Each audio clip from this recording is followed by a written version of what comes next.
It is being investigated by Sue Gray, a civil servant of the highest integrity and of the greatest reputation. Do you remember when Johnson appointed Sue Gray to head the Partygate investigation?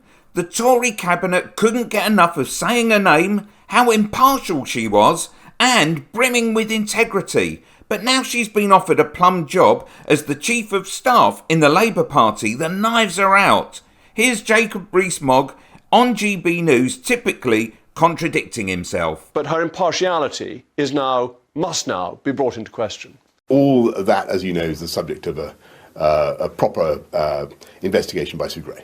We knew before that her son, Mr Liam Conlon, is chairman of the Labour Party's Irish branch and has been known to bring his mother along to rather cosy meetings with senior Labour politicians in Parliament. I think it's right, as he was saying today in the House of Commons, that Sue Gray is given the time to conduct that investigation. There'll be a full counting of them. Who was on the record of calling Boris our reckless and dangerous Prime Minister, and that the future of the UK is collateral damage in this mad Tory fight to the death. It is being investigated by Sue Gray, a civil servant of the highest integrity and of the greatest reputation. The legal advisor to her Partygate report, who set out the legal basis for the attack on Boris Johnson, was the Remain supporting Daniel Stillett's KC. We're waiting for an inquiry by a very formidable civil servant, Sue Gray, to conclude we can't judge what happened, we need to know the facts. Well, the Labour Party is exactly where Sue Gray has now toddled off to, taking the advice of her KC. If you're not content with simply paying £5.25, 5 guineas incidentally, monthly fee, for a nice, shiny, laminated membership card in the post, she's gone straight to the top. Well, what he's saying is, I've asked Sue Gray to look into this as an independent figure. Asking Sue Gray whether he was at the party.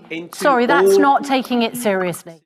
Now, Brexiteers have been criticised for saying the civil service was part of the blob and wasn't impartial, but now everyone can see why.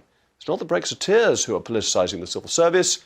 They have politicised themselves. It is being investigated by Sue Gray, a civil servant of the highest integrity and of the greatest reputation. And that is why this is so deeply troubling.